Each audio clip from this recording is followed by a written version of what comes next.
Ukraine और रूस के युद्ध में राष्ट्रपति पुतिन और यूक्रेनी राष्ट्रपति जेलेंस्की के बीच वॉर गेम चल रहा है।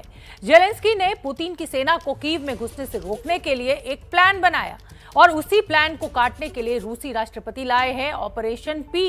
क्या है ये ऑपरेशन पी, आइए आपको समझाते हैं।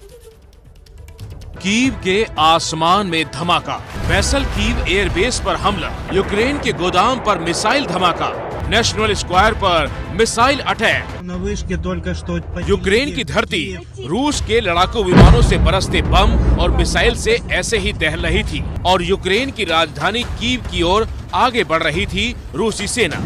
इन हालातों में जेलेंस्की रूसी सेना के काफिले को रोकने के लिए बना रहे थे आगे की एक खास रणनीति, और ये रणनीति थी राजधानी कीव में दाखिल होने के रास्ते वाले पुलों को बमों से उड़ाना। ऐसे धमाके पर धमाके होते रहे और कीव में एंट्री वाले पुल और रास्ते बम की तरह फटते रहे। इन धमाकों के बाद देखिए पुलों का क्या हाल हुआ।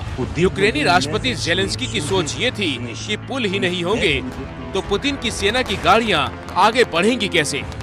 जेलेंस्की की इसी रणनीति को कुचल रहे हैं पुतिन के रूसी सेना के टैंक, क्योंकि पुतिन ने चलाया है ऑपरेशन पी। पुतिन के ऑपरेशन पी को समझने के लिए ये तस्वीरें देखिए। खुद रूसी सेना ने ये वीडियो जारी किया है जिसमें एक टूटा हुआ पुल आपको दिखाई देगा। और अब देखिए रूसी सेना का काफिला, बड़े बड़े टैंक और आर्मी की गाड़ियां हैं।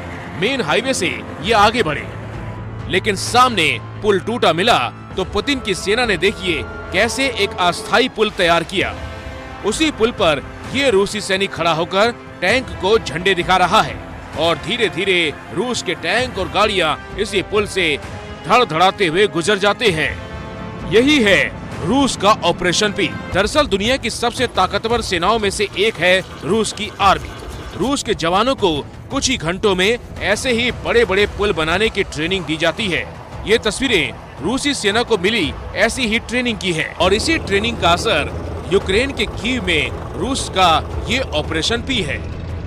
दरअसल रूस ने यूक्रेन में अभी अपनी सेना की पहली खेप भेजी है।